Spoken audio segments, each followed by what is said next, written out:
School जाते हो, फिर ट्यूशन, फिर होमवर्क और उसकी टेंशन, और फिर डे के एंड में होता है तुम्हें गिल्ट, आज भी खुद से कुछ नहीं पढ़ा, पूरा दिन ऐसे ही निकल गया। अब ये डेली साइकिल तुम्हारे साथ ही नहीं है, पूरे कंप्लीट क्लास 9-10th के स्टूडेंट की यही कहानी है। बट वेट, क्या हो अगर मैं तुम्हें एक ऐसा टाइम टेबल स्ट्रेटजी दूं जो सिर्फ स्टडी ही नहीं, तुम्हारा पूरा रूटीन इजी और प्रोडक्टिव बना दे। अगर तुम भी चाहते हो कि तुम भी टॉपर की तरह स्मार्ट स्टडी करो तो बने रहो मेरे साथ इस वीडियो के लास्ट तक।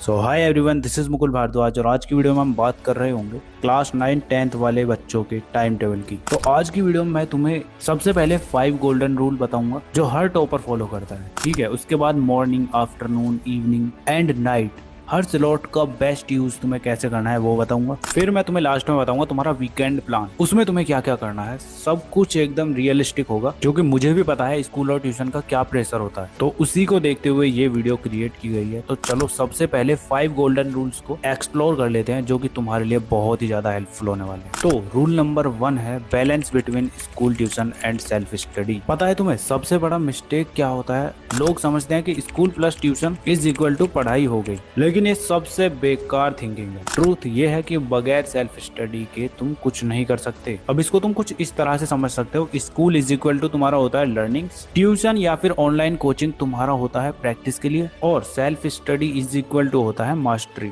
बिकॉज जब तक तुम किसी भी टॉपिक को खुद से नहीं पढ़ोगे ना, तब तक तुम उस टॉपिक को सही से नहीं समझ पाओगे। अगर उस टॉपिक की मास्टरी करनी है तो सेल्फ स्टडी करना बहुत ही ज्यादा इंपॉर्टेंट है। तो हर दिन कम से कम 2 से 3 घंटे की सेल्फ स्टडी करना जरूरी है, वरना मार्क्स में बहुत तगड़ा गैप आने वाला है। अब इस 2-3 घंटे की सेल्फ स्टडी में क्या करना है, उसके लिए तुम्हें रूल नंबर 2 फॉलो करना है, जो कि है तुम्हारा डेली सब्जेक्ट रोटेशन। अब तुम रोज रोज मैथ्स को ही पढ़ते रहोगे तो बोर तो होगे ही, और साथ में तुम्हारे बाकी के सब्जेक्ट भी रह जाएंगे, और वो छूट गए तो फिर तुम्हारे एक सब्जेक्ट में तो फुल मार्क्स होंगे, लेकिन दूसरे सब्जेक्ट में तुम्हारे बिल्कुल खत्म मार्क्स होने वाले हैं। तो उसके लिए सिंपली तुम्हें क्या करना है, तुम्हें सब्जेक्ट को मिक्स करना है और फिर स्टडी करना है। जैसे तुम्हें एक दिन में एक टफ सब्जेक्ट पढ़ना है और एक इजी सब्जेक्ट पढ़ना है। फॉर एग्जाम्पल, तुम मंडे को साइंस पढ़ते हो और उसके साथ साथ हिंदी सब्जेक्ट पढ़ लेते हो, तो इसमें तुम्हारा एक टफ हो गया और एक इजी, ठीक है। ऐसे ही तुम ट्यूसडे को मैथ्स पढ़ोगे और उसके साथ साथ एसएसटी पढ़ सकते हो या फिर इंग्लिश। इस टाइप से सब्जेक्ट रोटेशन टेक्निक से तुम्हारा ब्रेन फ्रेश रहेगा और टॉपिक्स को अच्छे से समझेगा, बोर तो बिल्कुल नहीं होने वाला। और फिर भी बार बार पढ़ने के बाद भी तुम्हारा माइंड चीजों को भूल जाता है, तो तुम इस वाली वीडियो को जाके देख सकते हो। इसमें मैंने बताया कि तुम कैसे अपनी मेमोरी को 10x इम्प्रूव कर सकते हो, तो इस वीडियो के बाद जाके देख लेना। बाकी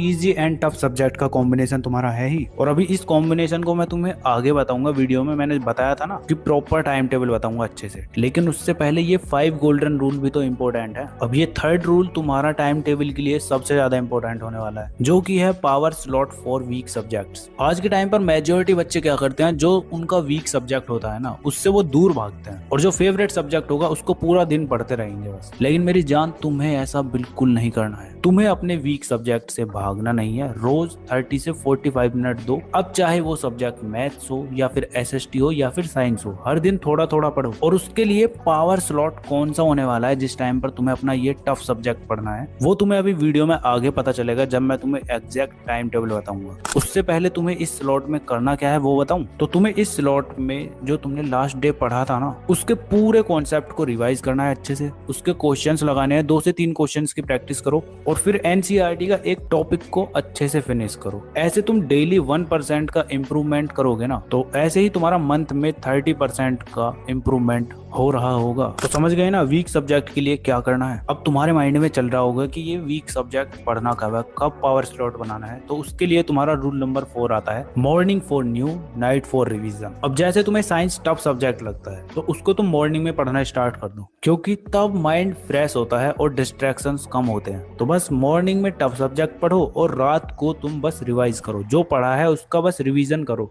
और साथ में थोड़ा बहुत हिंदी, इंग्लिश जैसे सब्जेक्ट की हल्की हल्की रीडिंग करते रहो, और फिर सो जाओ ताकि माइंड उस मेमोरी को स्टोर करके रख सके। अब रूल नंबर 5 तुम्हारे मार्क्स को इंक्रीज करने में हेल्प कर रहा होगा, जो कि है तुम्हारा weekend is equal to booster day. Saturday Sunday को नेटफ्लिक्स नहीं, मॉक टेस्ट लगा। जो तुम्हारा स्कूल का टाइम बच जाता है उसको इस टाइम पे यूटिलाइज करो ना। और मैं ये नहीं बोल रहा हूँ कि पूरा दिन पढ़ो, एटलीस्ट 2 से 3 घंटे फालतू तो पढ़ ही लो। अब उन घंटों में तुम्हें क्या करना है, तुम्हें पूरे चैप्टर का रिवीजन करना है, प्रीवियस ईयर क्वेश्चंस लगाने हैं, ट्यूशन होमवर्क को खत्म करना है, और जो तुम्हारा थोड़ा बहुत बैकलॉग है ना उसको तुम कवर कर सकते हो इस टाइम में। और तुमने अपने इस वीकेंड के टाइम को अच्छे से यूटिलाइज कर लिया ना तो तुम्हारा स्टडी रूटीन बहुत ही ज्यादा आसान हो जाएगा। अब तुम सोचो कि अगर तुम ये रूटीन सिर्फ 7 दिन के लिए फॉलो करते हो तो तुम्हें कितना ज्यादा इंप्रूवमेंट मिलने वाला है अपनी स्टडी में। मैं ये नहीं कह रहा कि पूरा फॉलो करो, 7 दिन के लिए फॉलो करके देखो, फिर देखना तुम ना तो तुमसे स्कूल का कुछ मिस होगा, ना तुम्हारा ट्यूशन में टाइम वेस्ट होगा, ना तुम्हें गिल्ट का अटैक रात को होने वाला है। बस ये छोटी छोटी हैबिट्स से तुम टॉपर माइंडसेट बना सकते हो।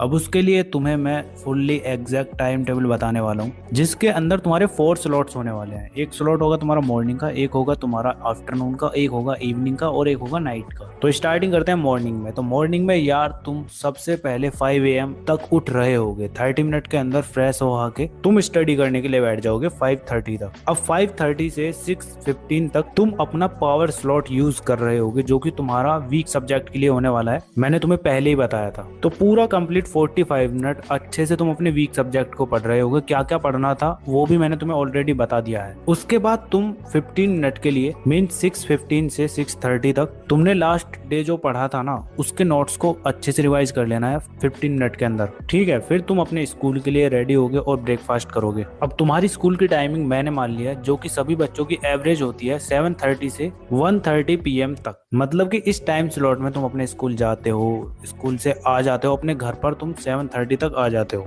ठीक है। उसके बाद तुम्हारा स्टार्ट होता है सेकंड स्लॉट जो कि आफ्टरनून। अब इसके अंदर तुम्हें 1 आवर का पूरा कंप्लीट लंच करना है और उसके साथ साथ रेस्ट लेना है, अच्छे से तुम्हें रिलैक्स हो जाना है, ठीक है। इसके बाद तुम 1 आवर 15 मिनट तक अपने इजी सब्जेक्ट को अच्छे से पढ़ोगे जो कि मैंने तुम्हें पहले ही बताया। तुम्हें डे वाइज अपने सब्जेक्ट को रोटेट करना है, एक टफ सब्जेक्ट पढ़ना है, एक इजी सब्जेक्ट पढ़ना है, ठीक है। तो इस स्लॉट में तुम्हें ये करना है, तुम्हें अपना इजी सब्जेक्ट अच्छे से पढ़ लेना है। इसके बाद तुम ट्यूशन के लिए रेडी हो रहे होगे और फिर मैंने तुम्हारा ट्यूशन मान लिया है 4 PM से 7 PM तक। अब ट्यूशन में तुम्हें उल्टी सीधी हरकतें करने के लिए नहीं जाना है, अच्छे से वहां पढ़ो, क्लास को अच्छे से अटेंड करो और सब कुछ सही से समझो, फालतू की बातें वहां नहीं करनी है। और ट्यूशन खत्म होने के बाद अपने घर आ जाओ, टाइम वेस्ट नहीं करना है वहां पे। अगर दोस्तों के साथ गप्पे लड़ाने हैं तो अपने स्कूल में लगाओ, अगर स्कूल में नहीं पढ़ते वो तो एक काम करो, संडे का दिन डिसाइड कर लो और हर वीकेंड पे मिलने चले जाओ, ठीक है। डेली डेली तुम्हें अपना टाइम वेस्ट नहीं करना है, चिल करना है और टाइम वेस्ट करना है तो अपने स्कूल में करो जाके। अब तुम्हारा इवनिंग स्लॉट कंप्लीट हो चुका है, अब आता है तुम्हारा नाइट स्लॉट। इसके अंदर तुम 7:30 से 8 तक अच्छे से डिनर करोगे, ठीक है। उसके बाद तुम स्टडी करने के लिए बैठ जाओगे 8 PM से 9:30 PM तक। अब इसके अंदर तुम्हें क्या करना है, इसके अंदर तुम्हें अपना ट्यूशन का वर्क और अपने स्कूल का होमवर्क दोनों कंप्लीट करने हैं इस टाइम स्लॉट के दौरान, ठीक है। जब इतना हो जाता है ना तो अगले 30 मिनट के लिए तुम रेस्ट करोगे और सोने के लिए चले जाओगे। अब 10 PM तक तुम्हें सो जाना है, 10 बजे सो जाओगे तो अच्छी बात है। उसके बाद तुम मॉर्निंग में भी अच्छे से उठ पाओगे, सही तुम्हारी नींद पूरी होगी, ठीक। अब तुम्हारा ये पूरा टाइम टेबल हो गया तुम्हारा मंडे टू फ्राइडे का। अब तुम्हारा वीकेंड का टाइम टेबल बताता हूँ जो कि तुम्हारा संडे और सैटरडे का होने वाला है। और अगर तुम्हारे स्कूल में संडे की छुट्टी होती है तो बस संडे के लिए करना इसे फॉलो तुम। तो वीकेंड में यार तुम अच्छे से उठोगे, आराम से 6:30 तक उठ जाना। उसके बाद 30 मिनट के अंदर फ्रेश हो आके 7 AM से 9 AM तक 2 घंटे तुम्हें पूरा अपने वीक सब्जेक्ट को पढ़ना है और पूरे जितने भी तुमने इस वीक में चैप्टर पढ़े हैं ना उनका रिवीजन करना है। और रिवीजन करने के बाद फिर तुम 1 घंटे का रेस्ट लोगे और 1 घंटे के बाद 10 AM से 1 PM तक 3 घंटे का फुल्ली मॉक टेस्ट लगाओगे। अपने 1 घंटे का तुम्हारा साइंस का मॉक टेस्ट होने वाला है, 1 घंटे का सोशल साइंस का और 1 घंटे का मैथ्स का। जितना तुमने इस वीक के अंदर पढ़ा है पूरा कंप्लीट सिलेबस उस टेस्ट के अंदर होना चाहिए, ठीक है। इसके बाद तुम चिल करोगे और फिर 3 PM से 5 PM तक अपने उन सब्जेक्ट को उठाओगे जिसमें तुम्हारा बैकलॉग है। अब इस टाइम पीरियड में तुम अपने बैकलॉग्स को कंप्लीट करना है। इतना हो जाता है, इसके बाद तुम चिल कर सकते हो, कहीं भी घूमो फिरो, कुछ भी देखो। ये टाइम तुम्हारा एकदम फ्री होने वाला है और बाकी तुम्हारी चॉइस है, अगर तुम पढ़ना चाहते हो और पढ़ सकते हो। अब इससे इजी टाइम टेबल तुम्हें पूरे यूट्यूब पर नहीं मिलने वाला। बस करना क्या है, तुम्हें ये अच्छे से फॉलो कर लेना है और इस वीडियो पर कमेंट करके जाना है, बताना है कि कैसा लगा तुम्हें ये टाइम टेबल। बाकी नेक्स्ट वीडियो किस टॉपिक पर चाहते हो वो